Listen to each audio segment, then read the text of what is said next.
Hello my dear friends and my dear students, आप सभी लोगों को मेरे चैनल भागवत एनसीईआरटी पे जय श्री राम, हर हर महादेव। हम लोग पढ़ रहे हैं क्लास 8 साइंस का chapter number 1 crop production and management. उसमें काफ़ी चीज़ हम लोगों ने कवर कर लिया है। चैप्टर में हम लोग आगे बढ़ेंगे। आज के सेशन में हम लोग एक्टिविटी 1.2 से हम लोग शुरू करेंगे। सो बिना समय गंवाए शुरू करते हैं। टेक मूंग और gram seeds and germinate them. Select 3 equal sized seedlings. कुछ मूंग के दानों को आप ले लीजिए या फिर चने के दानों को ले लीजिए, उन्हें अंकुरित बनाइए। जब वो अंकुरित हो जाएं तो आप बराबर बराबर साइज के दानों को 3 भाग में आप बांट लीजिए, या फिर बराबर बराबर साइज के दानों को आप चुन लीजिए उसमें से 3 पार्ट में। Take every empty glasses take 3 empty glasses और सिमिलर वेसल्स। 3 खाली ग्लास ले लीजिए या फिर उसी तरह के कोई दूसरा बर्तन भी आप ले सकते हैं। Mark them A B and C.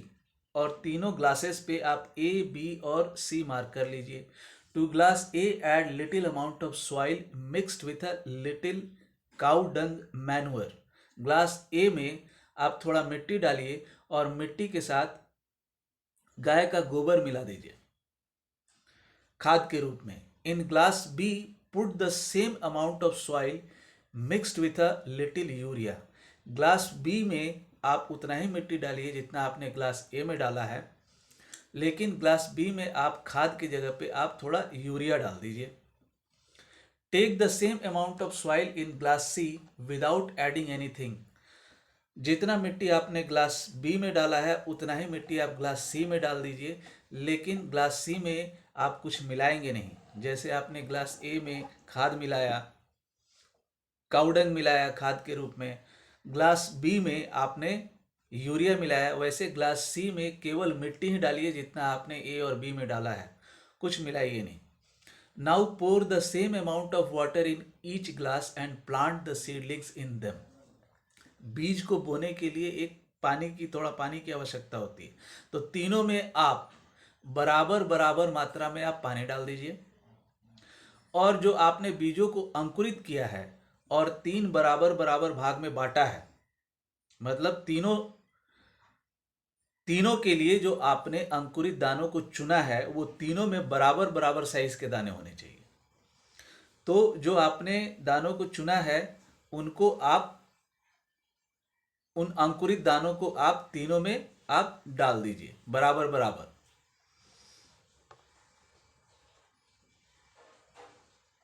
Keep them in a safe place and water them daily. उन्हें सुरक्षित जगह पे रख दीजिए तीनों को, और रोज आप पानी दीजिए। After 7 to 10 days observe their growth. 7 से 10 दिनों तक उसमें पानी डालते रहिए, उसके बाद आप उसका ग्रोथ को ऑब्जर्व कीजिए। यहाँ पे कुछ प्रश्न आएगा, उस एक्टिविटी में आपको क्या ऑब्जर्व करना है, यहाँ पे इस सवाल का जवाब ढूंढना है। जैसे did plants in all the glasses grow at the same pace. क्या तीनों ग्लास में जो प्लांट्स का जो ग्रोथ हुआ है, क्या उनका एक ही रफ्तार था? Which glass showed better growth of plants. किस ग्लास में बढ़िया ग्रोथ हुआ है? In which glass was the growth fastest. और किस ग्लास में ग्रोथ सबसे तेज हुआ है? तो आप इस एक्टिविटी को करेंगे तो जब आप पानी देते रहेंगे रोज, तो आप ऑब्जर्व करेंगे कि सबसे तेज ग्रोथ, सबसे फास्टेस्ट ग्रोथ यूरिया वाले में हो रहा है। 7 से 10 दिन के बाद आप पाएंगे कि जो सबसे बड़े पौधे जो हुए हैं वो यूरिया वाले में हुए। उसके बाद आपको मैन्युअर का नंबर आता है, और सबसे छोटे पौधे हुए हैं आपको जिसमें आपने कुछ नहीं मिलाया है, खाली मिट्टी है।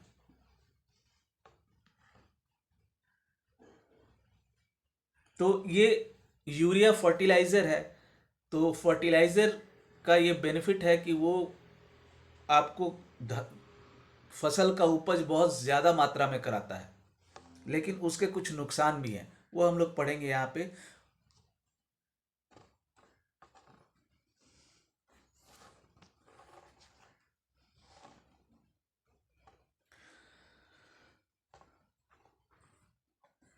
fertilizers are chemicals which are rich in a particular nutrient.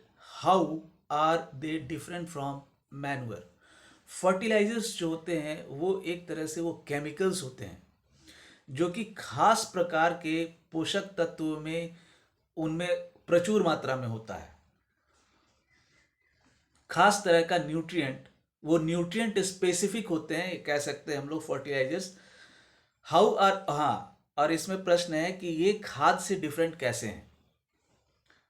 Fertilisers are produced in factories. Some examples of fertilisers are urea, ammonium sulphate, super phosphate, potash, NPK, nitrogen, phosphorus, potassium. तो ये आपको फर्टिलाइजर्स के कुछ examples दिए हुए हैं। यहाँ पे इस पैराग्राफ में एक प्रश्न है कि ये खाद से अलग कैसे हैं। फर्टिलाइजर्स जो है ये मैन्योर से कैसे डिफरेंट होते हैं। तो फर्टिलाइजर्स जो होते हैं वो उपज तो ज़्यादा दे देते हैं, लेकिन उसका नुकसान ये है कि सॉइल की फर्टिलिटी कम कर देते हैं। दूसरा चीज़, वाटर पोल्यूशन के भी ये कारण बनते हैं। ये सब हम लोग आगे पढ़ेंगे। लेकिन खाद के साथ ये बात नहीं होता है। खाद मिट्टी के अंदर ह्यूमस ऐड करता है, इन्वायरमेंट फ्रेंडली होता है, किसी भी तरह का कोई पोल्यूशन नहीं होता है, खाद ऑर्गेनिक होता है और फर्टिलाइजर इनऑर्गेनिक होता है। The use of fertilizers has helped farmers to get better yield of crops such as wheat, paddy and maize. Fertilisers के इस्तेमाल करने से किसानों को कुछ फसलों के उत्पादन में काफ़ी वृद्धि हुई। जैसे कि किसानों ने जब गेहूं के उत्पादन में, गेहूं के फसल में, पैडी, मक्का, तो इन फसलों के लिए किसानों ने फर्टिलाइजर्स का इस्तेमाल किया तो इसमें उपज काफ़ी ज़्यादा मात्रा में हुआ। But excessive use of fertilisers has made the soil less fertile.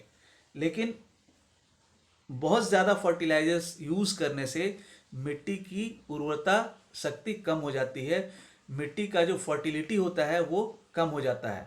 तो ऐसा करने से क्या हुआ कि मिट्टी की फर्टिलिटी कम हो गई।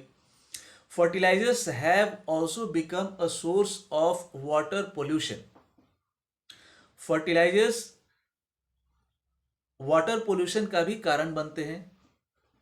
Therefore, in order to maintain the fertility of the soil, we have to substitute fertilizers with organic manure or leave the field uncultivated in between two crops. Fertilisers से फसल तो अच्छा उगता है, लेकिन उसके जो नुकसान होते हैं उनसे बचने के लिए हमें फर्टिलाइजर्स के जगह पे हमें खाद का इस्तेमाल करना चाहिए, या फिर 2 सीजन के बीच में हमें खेत को बिना कुछ बोए, बिना कुछ फसल उगाए खेत को अनकल्टिवेटेड छोड़ देते हैं। क्योंकि बार बार फसल को उपजाने से खेत के अंदर का जो उर्वरक शक्ति होती है वो कम हो जाती है, उसका फर्टिलिटी लो हो जाता है। तो उसकी भरपाई के लिए या तो हम फर्टिलाइजर्स के जगह पे हम लोग मैन्योर का इस्तेमाल करें, ऑर्गेनिक मैन्योर का इस्तेमाल करें, और या फिर खेत को हम लोग 2 सीजन के बीच में अनकल्टिवेटेड छोड़ दें, खाली छोड़ दें, बिल्कुल उसमें कुछ बोया हुआ ना हो। The use of manure improves soil texture as well as its water retaining capacity. It replenishes the soil with nutrients.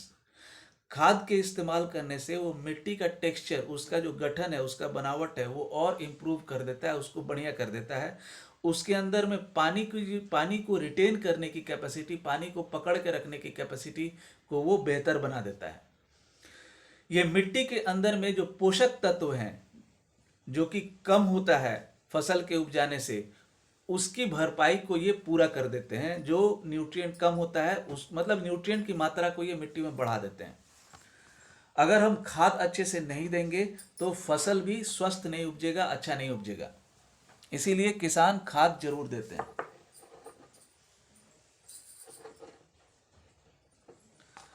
अब इसके आगे है हाँ, खाद का कुछ और बेनिफिट है, जैसे कि खाद मिट्टी को पोरस बना देता है, जिससे जिससे कि गैसेस का आदान आना जाना मिट्टी के अंदर में आसान हो जाता है।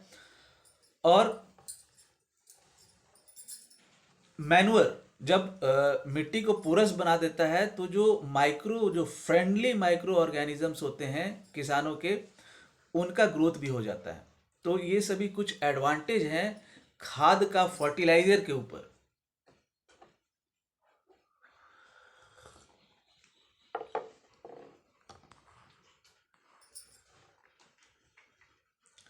Another method of replenishing the soil with nutrients is through crop rotation। यहाँ पे मिट्टी के अंदर में न्यूट्रिएंट्स की कमी को पूरा करने के लिए यहाँ पे और तरीका बताया हुआ है। यहाँ पे दूसरा तरीका है क्रॉप रोटेशन।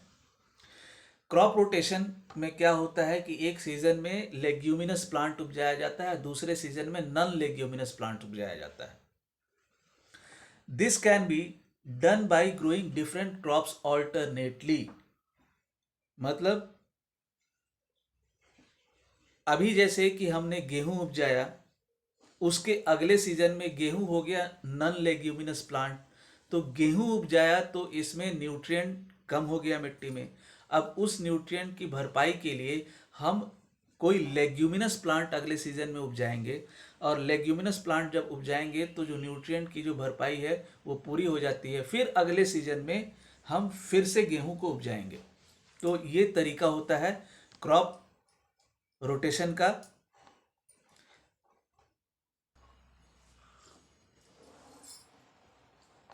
यहाँ पे एक उदाहरण है। Earlier farmers in northern India used to grow legumes as fodder in one season and wheat in the next season. यहाँ पे एक एग्जाम्पल है। उत्तरी भारत में जो किसान क्या करते थे कि वो एक सीजन में वो चारा, ये लेग्यूम्स को हम कहते हैं फलीदार पौधे, इनको उपजाते थे चारे के लिए, और उसके अगले सीजन में वो गेहूं उपजाते थे। This helped in the replenishment of the soil with nitrogen. और इससे क्या हुआ कि जो नाइट्रोजन की मिट्टी में कमी है लेग्यूमिनस प्लांट को उपजाने से, जो मिट्टी के अंदर में जो नाइट्रोजन की कमी है वो पूरा हो जाता है। Farmers are being encourage to adopt this practice. किसानों को इस प्रैक्टिस को अडॉप्ट करने के लिए प्रोत्साहित किया जाता है। In the previous classes you have learnt about rhizobium bacteria. These are present in the nodules of roots of leguminous plants. They fix atmospheric nitrogen. आप पिछले क्लासेस में आप राइजोबियम बैक्टीरिया के बारे में पढ़ चुके हैं। ये बैक्टीरिया लेग्यूमिनस प्लांट्स के रूट्स नोड्यूल्स में होता है।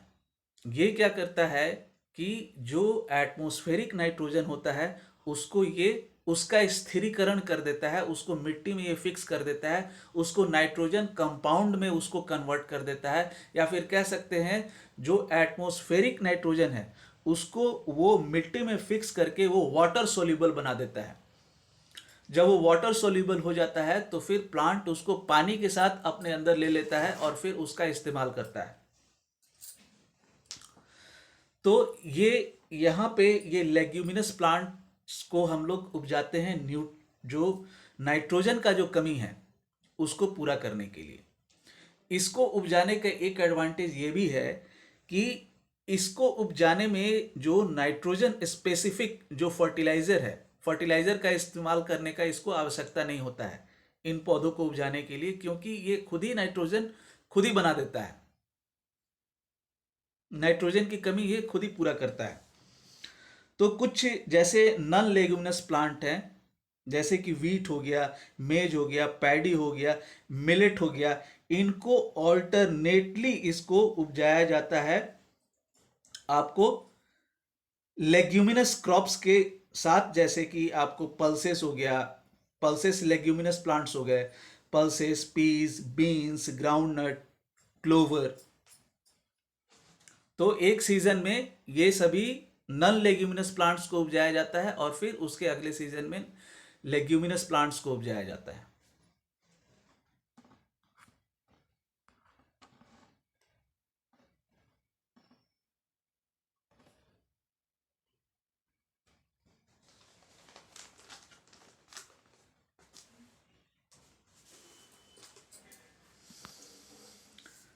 अब यहां पे है difference between fertiliser and manure.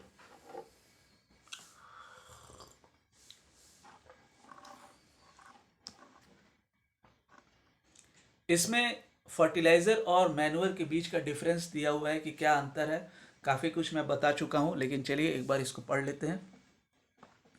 Fertiliser is a man made inorganic salt. ये इनऑर्गेनिक होता है, मैंने पहले ही बताया ये इनऑर्गेनिक सॉल्ट होता है, इसको हम हिंदी में लवण कह सकते हैं। और ये मैन मेड होता है, इसको फैक्ट्रीज में बनाते हैं। जबकि manure is a natural substance, ये प्राकृतिक होता है, नेचुरल होता है। Obtained by the decomposition of cattle Dang and plant residues. तो जो गाय का गोबर हो गया, फिर पौधों के बचे हुए अवशेष हो गए, उनके डिकम्पोजिशन से खाद तैयार होता है। किसान क्या करता है, एक खुले मैदान में गड्ढा खोद देता है, उस गड्ढे में गाय का गोबर डाल देता है और जो प्लांट्स से रिलेटेड जो वेस्ट्स हैं उनको डाल देता है। जो माइक्रो ऑर्गेनिजम्स होते हैं वो इनको डिकम्पोज कर देते हैं। डिकम्पोज करने का मतलब है वो उनको खा करके तोड़ देते हैं और फिर वो खाद का रूप ले लेता है। Fertiliser is prepared in factories, fertilisers को हम फैक्ट्रीज में बनाते हैं।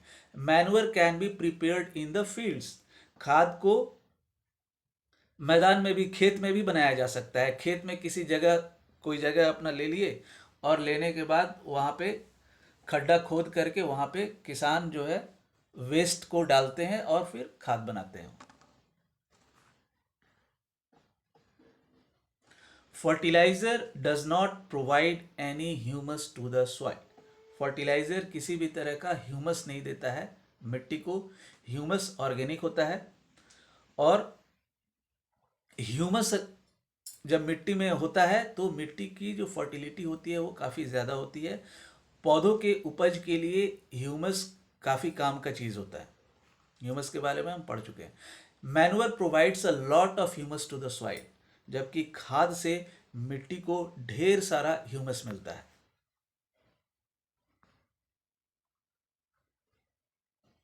Fertilisers are very rich in plant nutrients like nitrogen, phosphorus and potassium.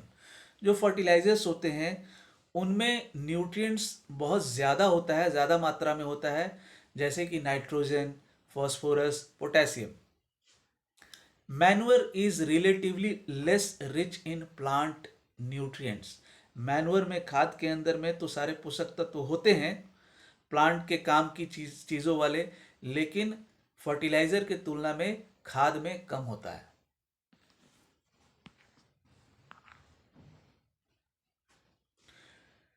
Table 1.1 gives the differences between a fertiliser and manure. Table 1.1 में फर्टिलाइजर और मैन्युअर के बीच का डिफरेंस हमें पता चलता है।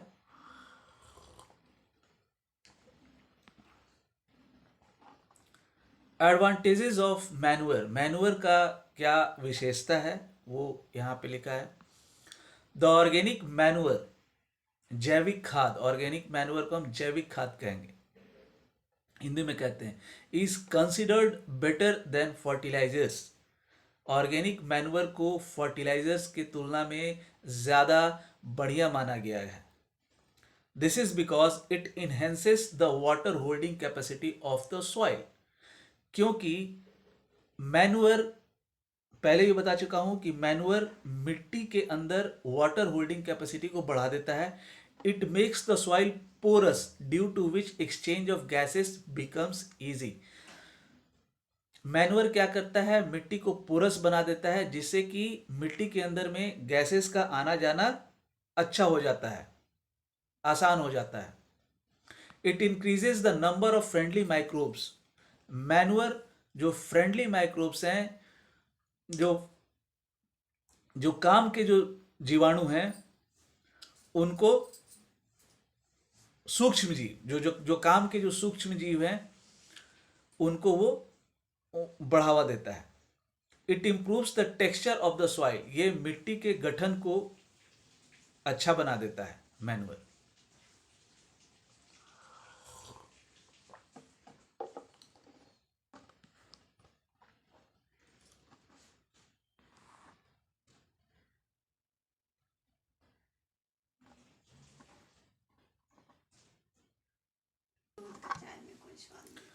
अब आगे है इरिगेशन।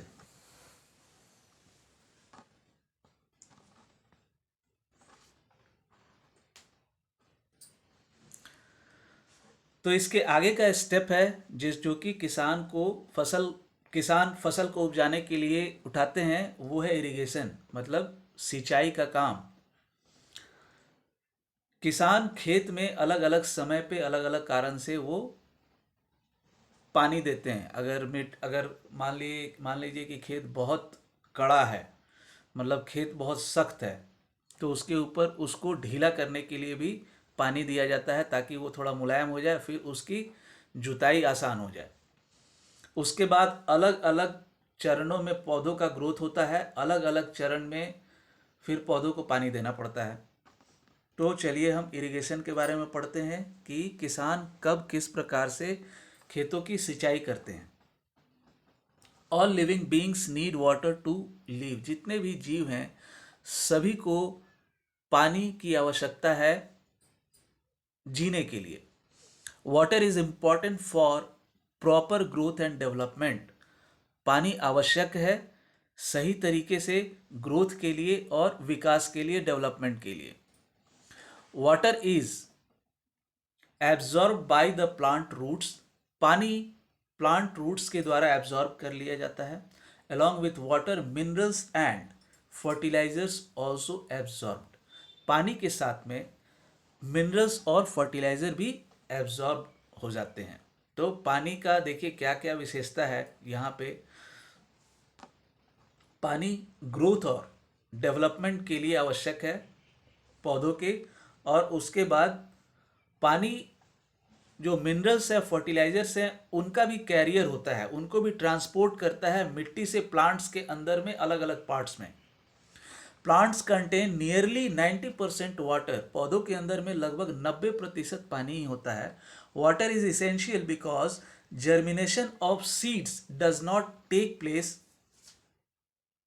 अंडर ड्राई कंडीशन, पानी आवश्यक है, पानी जरूरी है। क्यों? कि सीड्स जो बीज हैं वो अंकुरित सूखी सूखा अगर मिट्टी रहेगा तो उसमें वो अंकुरित नहीं होते हैं। मिट्टी अगर एकदम बिल्कुल सूखा रहेगा तो उसमें बीज अंकुरित नहीं होते हैं, इसीलिए उनको गीला बनाना पड़ता है, उसमें पानी देना पड़ता है। Nutrients dissolved in water are transported to each part of the plant. अब मिट्टी में पानी देते हैं तो अब पानी क्या करता है कि न्यूट्रिएंट्स को ट्रांसपोर्ट करता है मिट्टी से प्लांट्स के अंदर में, उसके अलग अलग पार्ट्स में। Water also protects the crop from both Frost and hot air currents, पानी फसल को ठंड से भी बचाता है और गर्म हवा से भी बचाता है। To maintain the moisture of the soil for healthy crop growth, fields have to be watered regularly. मिट्टी के अंदर में मॉइस्चर को बनाए रखने के लिए, पानी को बनाए रखने के लिए, ताकि पौधों का फसल का उपज अच्छे तरीके से हो सके, इसीलिए उसमें समय समय पे पानी देते रहना पड़ता है। The supply of water to crops at regular intervals is called irrigation. तो पानी को फसल में समय समय पे फसलों में पानी देने की प्रक्रिया को हम इरिगेशन कहते हैं। The time and frequency of irrigation varies from crop to crop, soil to soil and season to season. जो हम जो हम पानी देते हैं उसका समय या फिर हमको कितना पानी देना है वो वेरी करता है क्रॉप टू क्रॉप। मतलब कुछ फसल में ज़्यादा पानी लगता है, जैसे कि पैडी। तो अगर पैडी की खेती कर रहे हैं तो उसमें पानी बहुत ज़्यादा मात्रा में लगता है, उसमें पानी बहुत ज़्यादा देते हैं। जैसे अगर गेहूं की खेती कर रहे हैं तो उसमें उतना पानी नहीं लगता है। सॉइल टू सॉइल में जैसे कि अगर सैंडी सॉइल है तो सैंडी सॉइल पानी जल्दी सोख लेता है, उसमें सैंडी सॉइल में पानी जल्दी इवेपोरेट हो जाता है या फिर वो नीचे जल्दी चला जाता है। लेकिन अगर क्लेई सॉइल है, इसीलिए सैंडी सॉइल में पानी ज़्यादा देना पड़ता है, लेकिन अगर क्लेई सॉइल है तो क्लेई सॉइल में वाटर होल्डिंग कैपेसिटी ज़्यादा होता है, इसीलिए उसमें पानी कम भी देंगे तो चलेगा। एंड सीजन टू सीजन जैसे कि बरसात का सीज़न है तो बरसात के सीज़न में बारिश होता है ऑलरेडी, तो उसमें जिन पौधों को ज़्यादा पानी की आवश्यकता है उसको बोते हैं हम। गर्मी के सीज़न में ज़्यादा पानी देना पड़ता है। बारिश के सीज़न में अपने आप पानी मिल जाता है, लेकिन गर्मी के सीज़न में ज़्यादा सिंचाई करना पड़ता है, सिंचाई के लिए पानी का खपत ज़्यादा होता है क्योंकि उस समय पानी ज़्यादा और जल्दी इवेपोरेट हो जाता है। In summer the frequency of watering is higher. गर्मियों के मौसम में फ्रीक्वेंसी बढ़ जाता है, मतलब पानी ज़्यादा देना पड़ता है। वाई इज इट सो, ऐसा क्यों है? Could it be due to the increased rate of evaporation of water from the soil and the leaves. क्योंकि पत्तों से और मिट्टी से जो पानी का जो इवेपोरेशन का जो रेट है वो बढ़ जाता है, पानी जल्दी भाप बन जाता है वहां से। ट्रांसपीरेशन से जो अनयूज्ड वाटर है वो पत्तों के स्टोमाटा से निकल जाता है।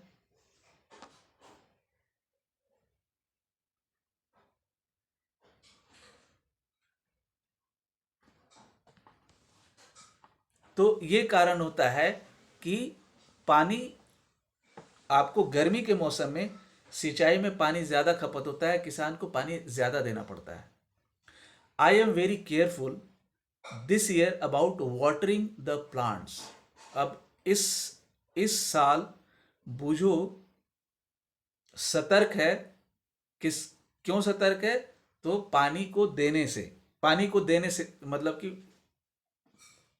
पौधों में पानी देने से रिलेटेड इसकी सावधानी है। Last summer my plants dried up and died. अब इस साल इसलिए ये सतर्क है क्योंकि पिछली गर्मियों में ये पानी इसने ठीक से दिया नहीं था पौधों में, जिसके वजह से पिछली गर्मियों में इसके पौधे सूख गए और मर गए। इसलिए इस साल ये ज़्यादा सतर्क है, पौधों को सही तरीके से गर्मी में पानी देगा। मतलब जितना आवश्यक है उतना पानी वो कम से कम ज़रूर देगा। Sources of irrigation. अब किसान खेतों में पानी जो देते हैं उसके कुछ सोर्स होते हैं, कहीं ना कहीं से तो पानी लाते हैं वो। तो वो सोर्सेस क्या है? The sources of water for irrigation are wells, tube wells, ponds, lakes, rivers, dams and canals. तो जो सोर्सेस, जो पानी के जो सोर्सेस हैं वो हैं, कुओं से पानी मिलता है, ट्यूब वेल्स आपको नैरो वेल से आपको पंप लगा के जो पानी निकालते हैं उसको हम ट्यूबवेल कहते हैं, वो आगे हम पढ़ेंगे।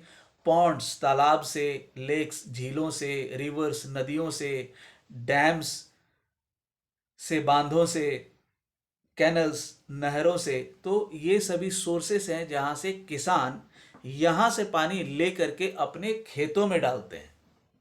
या तो कुआं से किसी न किसी तरीके से लेंगे, या तो ट्यूबवेल से लेंगे, ट्यूबवेल से पंप के जरिए पानी आता है, पॉन्ड से लेंगे, तालाब से लेंगे।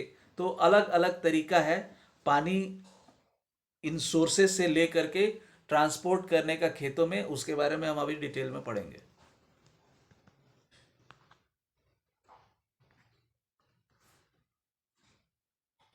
ट्रेडिशनल मेथड्स ऑफ इरिगेशन, ये हमारे पारंपरिक तरीके हैं सिंचाई के। द वाटर अवेलेबल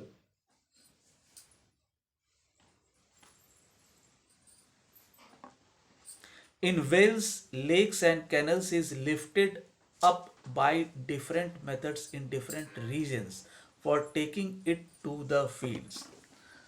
तो जो पानी अवेलेबल है आपको कुआं से, किसान जो पानी लेते हैं कुओं से, जो पानी अवेलेबल है कुओं में, झीलों में या फिर नहरों में, उनको अलग अलग तरीक़ों से अलग अलग क्षेत्र में उनको वहाँ से लिया जाता है और खेतों में पहुँचाया जाता है।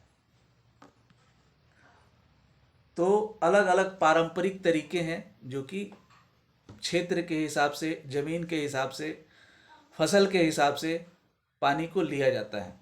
कैटल और human labour is used in these methods. तो जो हमारे ट्रेडिशनल मेथड्स हैं उसमें मवेशियों का इस्तेमाल होता है, या फिर मवेशियों और ह्यूमन लेबर, इंसान भी साथ में लग के मेहनत करता है। So these methods are cheaper but less efficient. तो ये तरीके सस्ता तो हैं, चीपर हैं, लेकिन ये ज़्यादा कारगर नहीं है। बहुत ज़्यादा मात्रा में हम बड़े पैमाने पे अगर खेती कर रहे होते हैं तो उसमें ये काम में नहीं आता है। The various traditional ways are moat, pulley system. यहाँ पे आप डायग्राम में देख लीजिए, मैं यहाँ पे डायग्राम देख करके आप थोड़ा समझ लीजिए।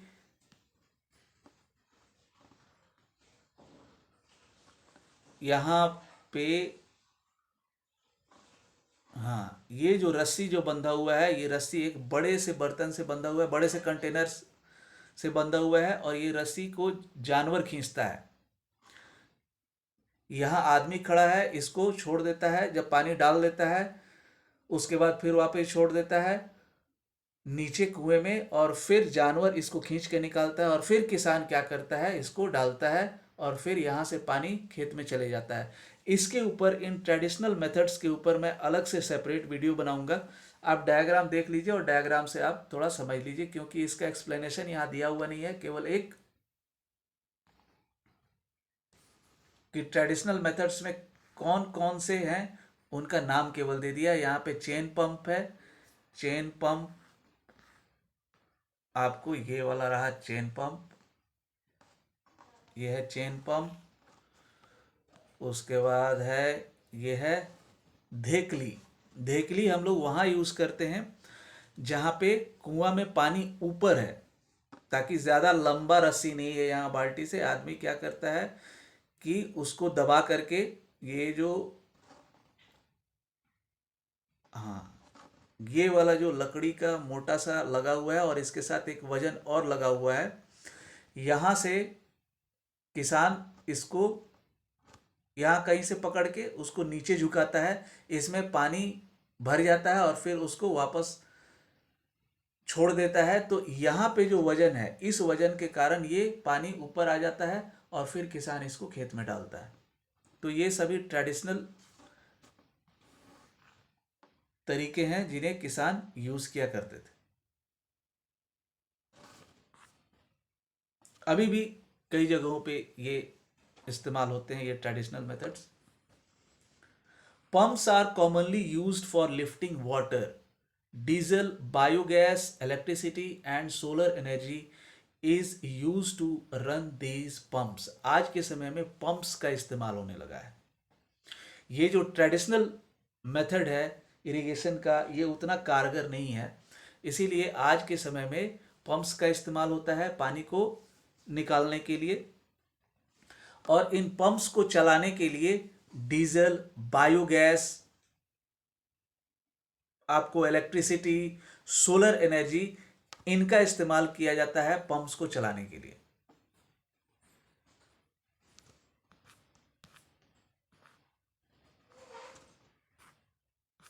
नैरो वेल से जो हम पानी निकालते हैं आपको पंप के मदद से, उसको हम ट्यूबवेल कहते हैं। और आज के समय में ये पंप वाला मेथड ज़्यादा पॉपुलर है।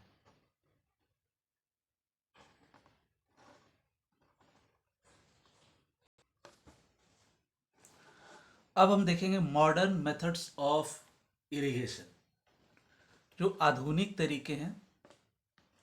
Modern methods of irrigation help us to use water economically. The main methods used are as follows. जो हम लोग मॉडर्न मेथड्स को यूज़ करते हैं तो इससे पानी की बचत काफ़ी ज़्यादा होता है। कम पानी में ज़्यादा पौधों की सिंचाई हो जाती है। पहला है sprinkler system. This system is more useful on the uneven land where sufficient water is not available. The perpendicular pipes having rotating nozzles on top are joined to the main pipeline at regular intervals. When water is allowed to flow through the main pipe under pressure with the help of a pump, it escapes from the rotating nozzles.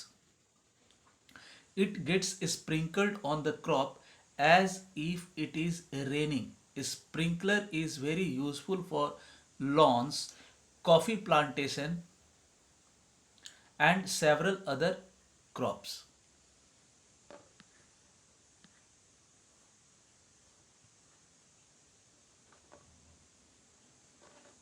यहाँ पे ये diagram दिया हुआ है। इस diagram को देखिए। यहाँ पे स्प्रिंकलर सिस्टम में एक मेन पाइप है, ये है मेन पाइप, और यहाँ से ये परपेंडिकुलर पाइप्स जुड़ा हुआ है, कनेक्टेड है। इसके ऊपर में ये है रोटेटिंग नोजल्स। पानी यहाँ देखिए, ये मेन पाइपलाइन यहाँ पंप से कनेक्टेड है।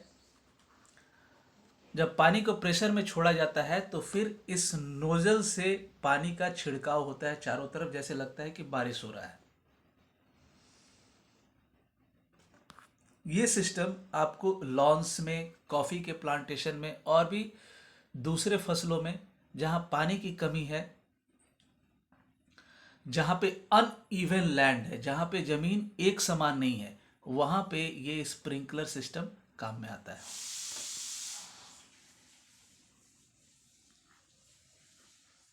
अब उसके बाद है drip system. In this system the water falls drop by drop directly near the roots, so it is called drip system. It is the best technique for watering fruit plants, gardens and trees. Water is not wasted at all. It is a boon in regions where availability of water is poor. ये है आपको drip system. इसमें क्या होता है कि सीधा जड़ों में, यहाँ देखिए ये पंप से कनेक्टेड है और नेटवर्क ऑफ पाइप्स यहाँ पे गया हुआ है, जो कि सीधा इन पाइप्स का ओपनिंग सीधा रूट्स में है, और यहाँ से आपको बूंद ड्रॉप बाय ड्रॉप पानी जाता है प्लांट्स में, और इसमें पानी बिल्कुल ही वेस्ट नहीं होता है। उन जगहों के लिए जहाँ पे पानी की कमी है वहाँ के लिए ये ड्रिप सिस्टम वरदान है।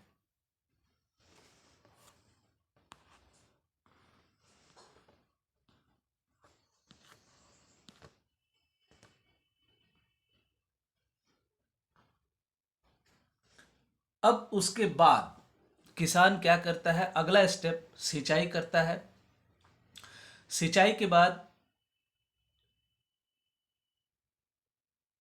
किसान अपने खेतों से खरपतवार, वीड्स को हम हिंदी में खरपतवार कहते हैं, ये जो खरपतवार होते हैं ये वो अनवांटेड प्लांट्स हैं जो कि मेन क्रॉप के साथ चले आते हैं और मेन क्रॉप के ग्रोथ में वो बाधक होते हैं।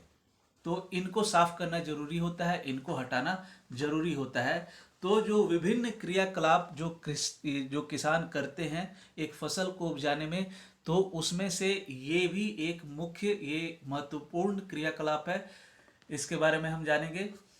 बूझो एंड पहेली went to a nearby wheat field and saw that there were some other plants in the field. बूझो और पहेली अपने पास के गेहूं के खेत में जाते हैं और वहां उन्होंने देखा कि जो गेहूं के जो फसल हैं, गेहूं के जो पौधे हैं, उनके साथ में बहुत सारे बिना काम के पौधे भी उग के चले आए हैं।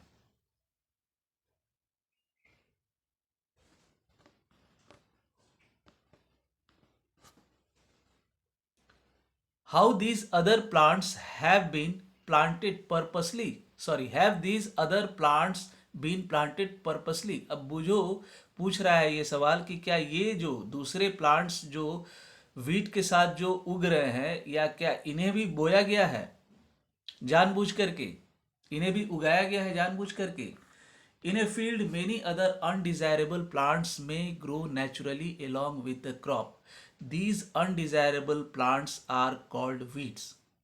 तो किसी खेत में बहुत सारे दूसरे बिना काम के पौधे भी जो मुख्य फसल है, मेन फसल है, मेन जो क्रॉप प्लांट है, उसके साथ उग के चले आते हैं। और इन्हीं को, ये जो बिना काम के पौधे हैं, इन्हें हम वीड्स कहते हैं। ये कुछ कुछ वीड्स जहरीले होते हैं, तो इसलिए इन्हें हटाना जरूरी होता है। ये मेन पौधे के साथ आकर के, मुख्य क्रॉप के साथ आकर के, ये उनके साथ न्यूट्रिएंट्स में ये compete करने लगते हैं, उनकी चीज़ों को, उनके पोषक तत्वों को ये लेने लगते हैं, सनलाइट भी ये लेने लगते हैं, सब चीज़ों में इन डिस्ट्रीब्यूशन हो जाता है।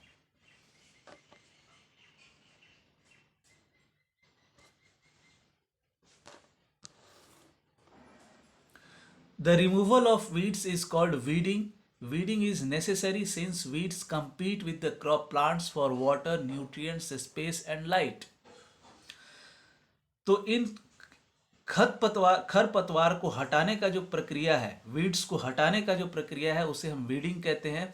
और ये वीडिंग बहुत ज़रूरी है क्योंकि ये मेन क्रॉप प्लांट के साथ ये उनके न्यूट्रिशन में, पानी में, स्पेस में और लाइट में ये compete करने लगते हैं। मतलब उनके हिस्से का जो चीज़ है, ये सभी चीज़ें तो वाटर हो गया, न्यूट्रिएंट्स हो गया, स्पेस हो गया, लाइट हो गया, ये जरूरी है किसी भी प्लांट के, पौधे के प्रॉपर ग्रोथ के लिए। स्पेस यहाँ पे क्यों है? क्योंकि प्रॉपर स्पेसिंग होना चाहिए बीजों के बीच में, ओवर क्राउडिंग नहीं होना चाहिए। जो न्यूट्रिएंट्स है वो लिमिटेड है, वाटर भी लिमिटेड है। तो ये सभी चीज़ें अगर मेन क्रॉप के साथ अगर दूसरे पौधे आ जाएंगे जो कि बिना काम के हैं, जिनके उपजने के बाद आपको कुछ मिलने वाला नहीं है, तो वो इन सारे चीज़ों को, ये जो रिसोर्सेस हैं, इनका इस्तेमाल वो भी करने लगते हैं। दस they affect the growth of the crop. और इससे क्या होता है, जो फसल का जो उपज है, जो मेन फसल है, उसके उपज में कमी आता है, उसको अफेक्ट करता है, उसके ऊपर असर होता है। Some weeds interfere even in harvesting and may be poisonous for animals and human beings. तो कुछ वीड्स जो होते हैं वो हार्मफुल होते हैं, वो पॉइजनस होते हैं, वो जहरीले होते हैं, और वो जानवरों के लिए या फिर ह्यूमन बींग्स के लिए वो खतरनाक हो सकते हैं। कुछ वीड्स मतलब इवन इन हार्वेस्टिंग, मतलब कटाई के समय में भी इंटरफेयर करते हैं।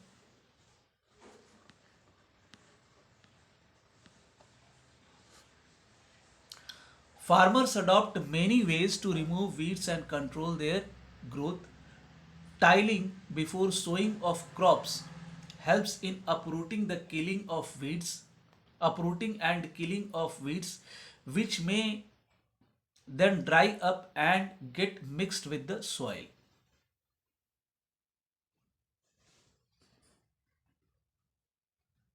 फार्मर्स बहुत सारे तरीके अपनाते हैं वीड्स को कंट्रोल करने का, उसके ग्रोथ को कंट्रोल करने के लिए।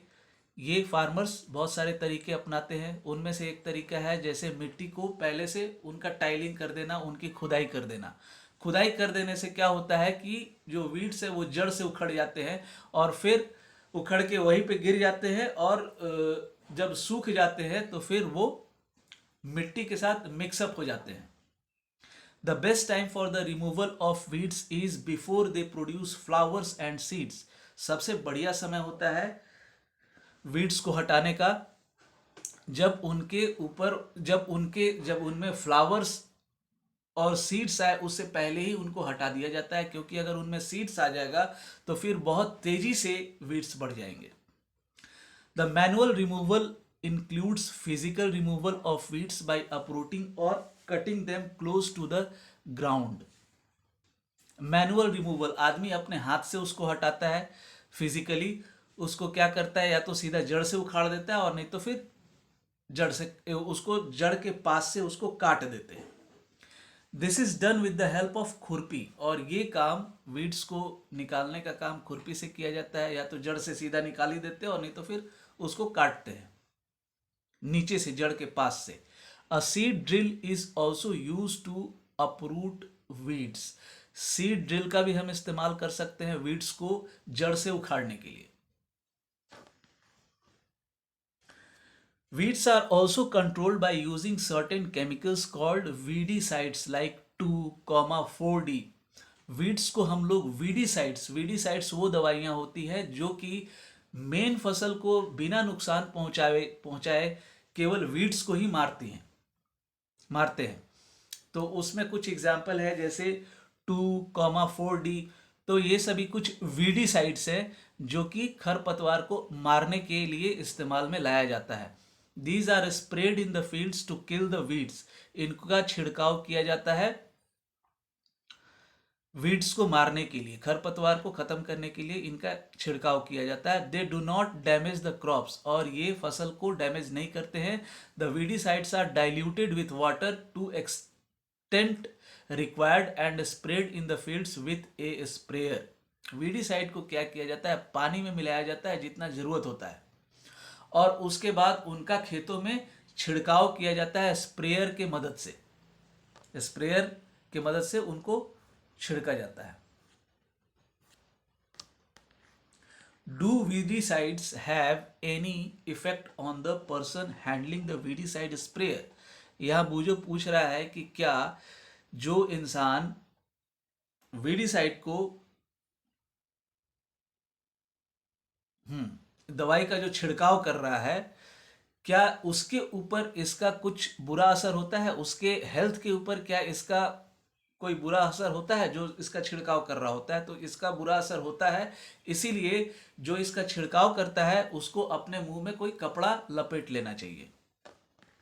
As already mentioned, the weedicides are spread during the vegetative growth of weeds before flowering and seed formation. जैसा कि बताया हुआ है, जैसा कि हम पढ़ चुके हैं कि जो वीडीसाइड्स है इनको हम लोग स्प्रे करते हैं शुरुआती दौर में, जब खरपतवार के अंदर में जब फूल नहीं आते हैं, जब बीज नहीं आते, उससे पहले शुरुआती दौर में ही इनका छिड़काव किया जाता है। स्प्रेइंग ऑफ वीडीसाइड्स में affect the health of farmers. किसान के स्वास्थ्य पे इसका बुरा असर हो सकता है। So they should use these chemicals very carefully. इसीलिए बहुत सावधानी पूर्वक किसानों को इन केमिकल्स का इस्तेमाल करना चाहिए।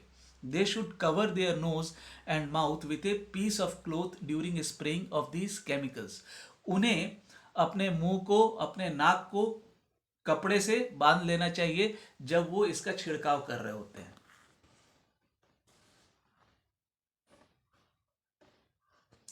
हार्वेस्टिंग, फसल की कटाई। Harvesting of A crop is an important task. ये इम्पॉर्टेंट टास्क है। किसान इतना मेहनत करके, खेत की जुताई करके, उसमें खाद मिला करके, उसकी सिंचाई करके पौधों को उगाता है। पौधे जब पक जाते हैं, जब काटने के लायक हो जाते हैं, तो फिर उसको काटा जाता है, ताकि जिस कारणवश उसको उगाया गया है, जिस फायदा को लेने के लिए उसको उगाया गया है, ताकि उस फायदे को लिया जा सके। या तो खुद खाने के लिए किसान उपजाता है अनाज, और या फिर अनाज को बेचने के लिए। तो हार्वेस्टिंग में जब पौधा मैच्योर हो जाता है तो फिर उसको काटा जाता है। जब धान पक जाते हैं, जब फसल पक जाते हैं, तो फिर उसको काटा जाता है, उसकी कटाई की जाती है। Harvesting of A crop is an important task. The cutting of, ये एक महत्वपूर्ण काम है, फसलों की कटाई। The cutting of crop after it is mature is called harvesting. जब फसल मैच्योर हो जाते हैं, जब फसल पक जाते हैं और जब उसकी कटाई की जाती है, तो इस प्रक्रिया को हम हार्वेस्टिंग कहते हैं। In harvesting crops are pulled out और cut close to the ground. Harvesting में या तो पौधों को काट लिया जाता है, फसलों को काट लिया जाता है, या फिर सीधा जड़ से जमीन से उखाड़ दिया जाता है। It usually takes 3 to 4 months for a cereal crop to mature. लगभग 3 से 4 महीने लगते हैं किसी किसी फसल को पूरा मैच्योर होने में, पूरा पकने में। Harvesting in our country is either done manually by sickle और by a machine called harvester. हमारे देश में ये जो फसलों की जो कटाई का काम होता है, ये या तो सिकल से होता है या फिर एक मशीन का इस्तेमाल करते हैं हम लोग, उसको हम लोग हार्वेस्टर कहते हैं। In the harvested crop the grain seeds need to be separated. जिन फसलों की कटाई हम लोगों ने कर लिया है, उसमें से जो अनाज के दाने हैं उनको अलग करने की आवश्यकता होती है। फ्रॉम द चैफ, किससे? तो जो छिलका होता है, चैफ जो दाने के ऊपर का जो छिलका होता है, उससे अलग करना पड़ता है। This process is called threshing. अब ये जो प्रक्रिया है जिसमें कि फसल की कटाई हो जाने के बाद जो पौधा है, उस पौधे में जो दाने हैं, उस दाने को अलग करने का जो प्रक्रिया है उसको हम थ्रेशिंग कहते हैं। थ्रेशिंग में किसान उसको, फसल को पटक पटक करके उसमें से दाने को अलग करते हैं, या फिर किसी जगह पे रख देते हैं और उसके ऊपर मवेशी को चलाते हैं। तो उसमें से जो शेफ है, जो उसका छिलका है, वो अलग हो जाता है, और जो फसल है वो छोटे छोटे टुकड़े में, उसका छोटा छोटा टुकड़ा हो जाता है और वो हे बन जाता है, जिसको हम घास फूस कहते हैं। This is This process is called threshing. This is carried out with the help of a machine called combine, which is in fact a harvester as well as thresher. अब ये जो थ्रेशिंग का काम है, जिसमें कि छिलके से दाने को अलग करते हैं, ये थ्रेशिंग का काम और कटाई का काम, ये एक कंबाइन मशीन आता है, उससे दोनों काम हो जाता है। वो हार्वेस्टिंग का भी काम कर देता है और थ्रेशिंग का भी काम कर देता है। वो खेत से फसलों को काट के निकाल भी लेता है और उन फसलों में से दानों को अलग कर देता है, और दाने को सीधा आप किसी बोरिया में आप उसको फिर आप पैक कर सकते हैं सीधा डायरेक्ट। और वो मशीन है कंबाइन, जिसमें कि हार्वेस्टर का भी काम करता है और थ्रेशर का भी काम करता है। After harvesting sometimes stubs are left in the field, which are burnt by farmers. Paheli is worried. She knows that it causes pollution. It may also catch fire and damage the crops lying in the field. Harvesting के बाद कभी कभी जो stubs होते हैं, वो जो छोटे छोटे जड़ से निकले हुए जो होते हैं, पौधे को काटते हैं तो जो जड़ से थोड़ा सा निकले हुए जो बाहर जो वाले जो पार्ट होते हैं, उनको हम स्टब्स कहते हैं। वो स्टब्स, उन स्टब्स को फार्मर्स क्या करते हैं कि जलाते हैं। पहली चिंतित है कि उनको जलाने से प्रदूषण होता है, और उनको जलाने से कभी कभी मेन जो मुख्य फसल जो कटाई करके पास में रखा हुआ है, उसमें भी आग लग सकता है। Farmers and small holdings, farmers with small holdings of land do the separation of grain and chaff by winnowing. जो छोटे छोटे किसान हैं, वो ये काम जो अनाज है, अनाज से छिलके को अलग, वो विनोइंग के माध्यम से वो अलग करते हैं। विनोइंग में क्या करते हैं कि एक बड़ा सा पंखा चलाते हैं और ऊपर से जो मिक्स्ड चैफ विथ ग्रेन है उसको वो नीचे गिराते हैं, और छिलका क्या होता है कि हवा से उड़ के चला जाता है। छिलका और घास फूस हवा से उड़ के दूसरी तरफ चला जाता है, और जो अनाज है वो एक जगह पे वो इकट्ठा होते चले जाता है। विनोइंग के बारे में आप पढ़ चुके हो क्लास 6 में। अब यहां पे हार्वेस्ट फेस्टिवल्स के बारे में है। After 3 or 4 months of land work, there comes the day of the harvest. अब 3-4 महीनों के कड़ी मेहनत के बाद कटाई का दिन आता है. The sight of golden fields of a standing crop laden with grain fills the hearts of farmers with joy and a sense of well-being.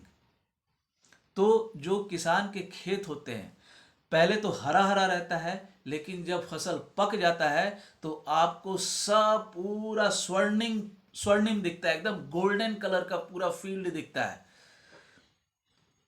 और ऐसा देख करके उनके अंदर में एक तरह का मतलब खुशी की भावना आती है, एक तरह का सेटिस्फैक्शन आता है कि जो उन्होंने मेहनत किया है आखिर वो रंग लाया है, वो आज के दिन वो फसल पक के वो तैयार है. उसको एक तरह का संतुष्टि का भावना आता है. The efforts of the past season have borne fruit and it is time to relax and enjoy a little. जो पिछले सीजन में जो आपने मेहनत किया है वो रंग लाया है, उसने फल दिया है, और अब टाइम है कि आप थोड़ा एंजॉय करें और थोड़ा रिलैक्स करें. The period of harvest is thus of great joy and happiness in all parts of India. इसीलिए जो हार्वेस्ट का जो समय होता है, जब कटाई का जो समय होता है, ये खुशी का समय होता है. और हर मतलब कि भारत के हर हिस्से में हर जगह पे इसको फेस्टिवल के रूप में मनाते हैं. Main and women celebrate it with great enthusiasm. लोग एकदम जोश में लोग खुशी मनाते हैं, सेलिब्रेट करते हैं. आदमी औरतें दोनों सेलिब्रेट करते हैं. Special festivals associated with harvest season are Pongal, Baisakhi, Holi, Diwali, नाबरनिया एंड बिहू. ये सभी खास फेस्टिवल हैं जो कि हार्वेस्ट सीजन से जुड़े हुए हैं. पोंगल हो गया, बैसाखी हो गया, होली हो गया, जो कि कटाई के सीजन में इनको मनाया जाता है.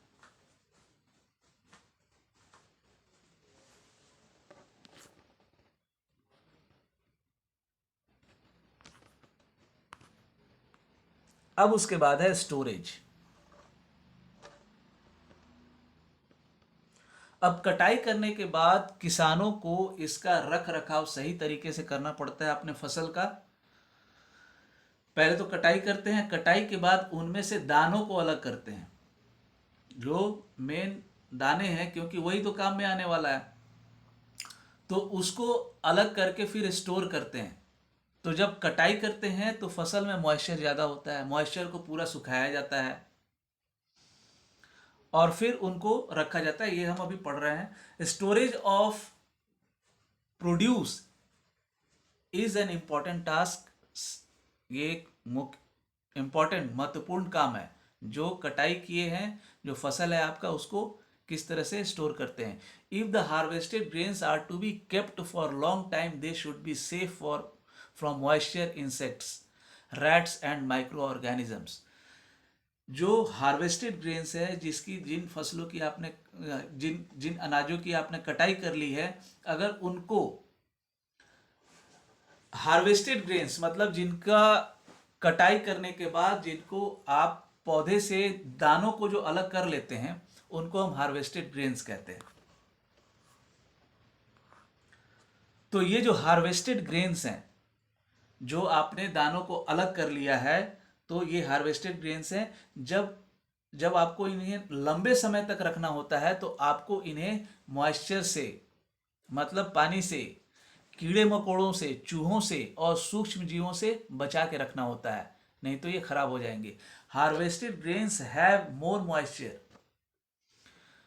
मतलब जो हार्वेस्टेड ग्रेन्स हैं, जो कटाई करने के बाद जिन दानों को अलग कर लिया है आपने, उन दानों में ज़्यादा मॉइस्चर होता है.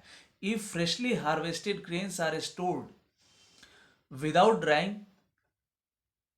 they may get spoiled or attacked by organisms, making them unfit for use or for germination. तो जो हार्वेस्टेड ग्रेन्स हैं, अगर उनको आप सही तरीके से बिना सुखाए हुए अगर आप स्टोर करते हैं तो वो खराब हो सकता है, उसके ऊपर और दूसरे जो कीड़े मकोड़े उनके ऊपर अटैक कर सकते हैं, उसे वो अनफिट बना सकते हैं, और फिर किसी काम का नहीं रहेगा, वो जर्मिनेट भी नहीं होगा, और फिर आगे वो किसी काम का नहीं रहेगा क्योंकि वो खराब हो जाएगा। Hence, before storing them, the grains are properly dried in the sun to reduce the moisture in them. इसीलिए उसको स्टोर करने से पहले उन दानों को पहले अच्छे से उसको धूप में सुखाना चाहिए ताकि उसका मॉइस्चर कम किया जा सके। This prevents the attack by insect, pests, bacteria and fungi. अब जब उसमें का मॉइस्चर खत्म हो जाता है तो फिर उनको कीड़े मकोड़ों से, बैक्टीरिया से, फंगी से उन्हें बचाना आसान हो जाता है। I saw my mother putting some dried neem leaves in an iron drum containing wheat. I wonder why. हम लोग उसको सामान्य भाषा में आयरन ड्रम, जिसमें कि हम लोग गेहूं चावल स्टोर करके रखते हैं, उसको हम लोग बाल्टा कहते हैं। तो यहाँ पे पहेली के मन में एक प्रश्न है, क्योंकि उसने देखा है, उसने अपनी माँ को देखा कि कुछ नीम के पत्ते जिस आयरन ड्रम में उसकी माँ गेहूं को स्टोर करके रखती थी, तो उसमें कुछ नीम के पत्तों को डालते हुए उसने देखा अपनी माँ को। तो उसके वो जानना चाहती है कि आखिर उसकी माँ ने उस नीम के पत्तों को क्यों डाला। तो नीम के पत्तों को डाला जाता है माइक्रो ऑर्गेनिज्म से प्रोटेक्ट करने के लिए,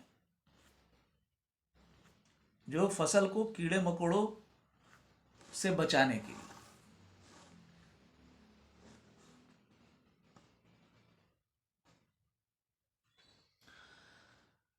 अब जो ये स्टोरेज का जो तरीका है, यहाँ पे ये है, एक है ऊपर वाला है, ये है silos.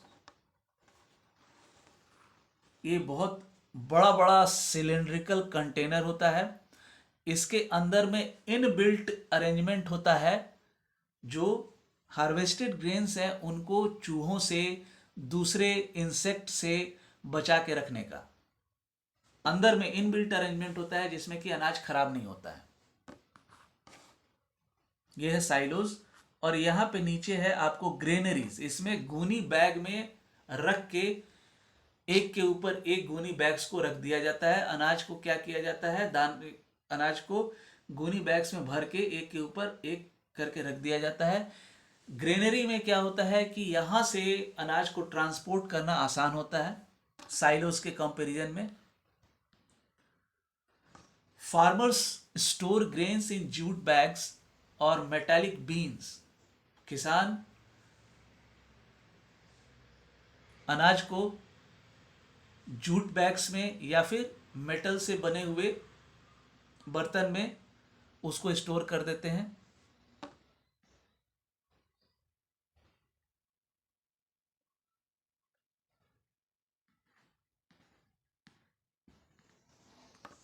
However, large scale storage of grains is done in silos and granaries to protect them from pests like rats and insects.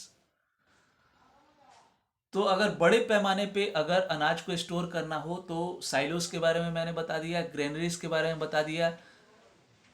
तो साइलोस का इस्तेमाल किया जाता है और ग्रेनरीज का इस्तेमाल किया जाता है। ग्रेनरीज में जूट बैग्स में अनाज को डाल करके एक के ऊपर एक उसको स्टॉक किया जाता है।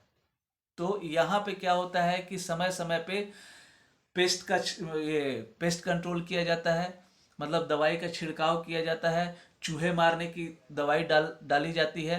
तो यहाँ पे ग्रेनरीज में इस तरीके से जो अनाज है उनको कीड़े मकोड़ों से, रैट्स से बचाया जाता है, प्रोटेक्ट करके रखा जाता है। और साइलोज में इनबिल्ट अरेंजमेंट होता है इन चीज़ों से सुरक्षा देने के लिए अनाज को। Dried neem leaves are used for storing food grains at home. For storing large quantities of grains in big godowns, specific chemical treatments are required to protect them from pests and microorganisms. जो हम घर में जो अनाज को हम store करते हैं तो उसमें हम लोग नीम के पत्तों का इस्तेमाल करते हैं उन्हें कीड़े मकोड़ों से बचाने के लिए। लेकिन जब बड़े पैमाने पे, बड़े क्वांटिटीज में अनाज को अगर बड़े बड़े गोडाउंस में अगर हम स्टोर करते हैं तो वहाँ पे हमको स्पेसिफिक खास तरह का केमिकल ट्रीटमेंट दिया जाता है उनको सूक्ष्म जीवों से और उनको कीड़े मकोड़ों से बचाने के लिए जो कि हानि पहुंचाते हैं।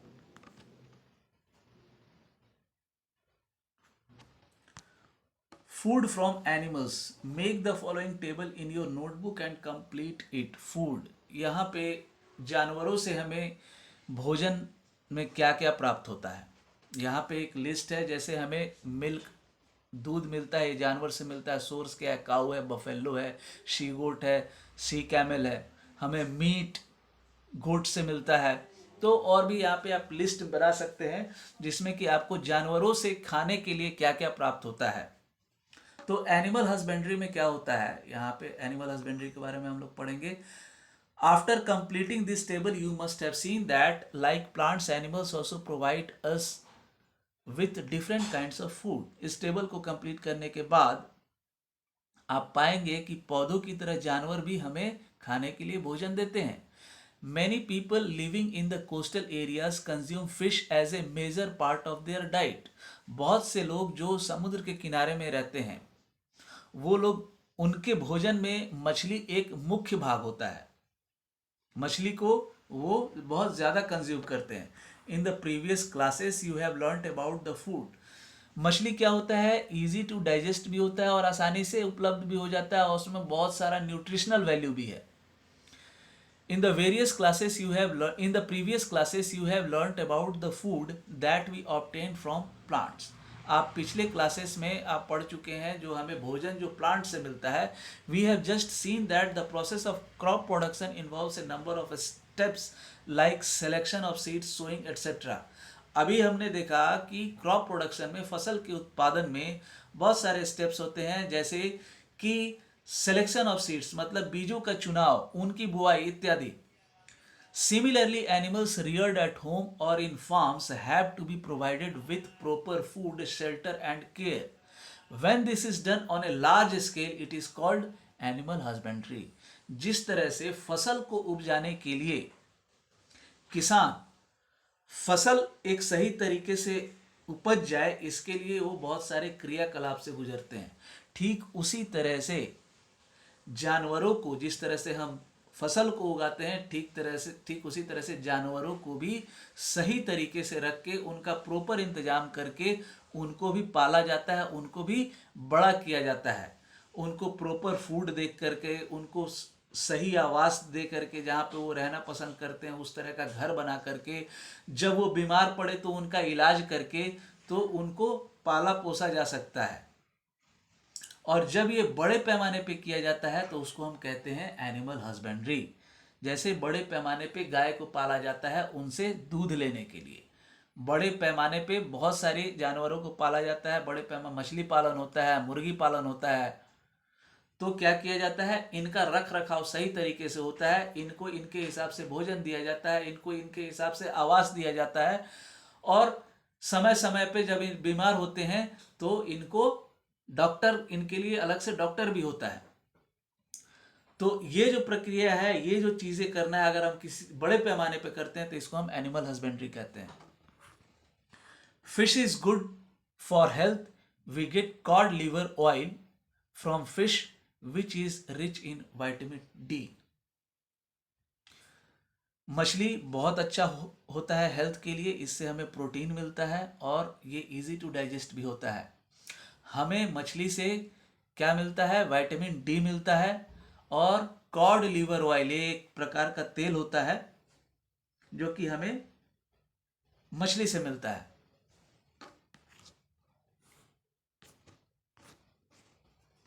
तो यहाँ पे चैप्टर खत्म हो गया। मैं कल इसका क्वेश्चन आंसर अपलोड कर दूंगा।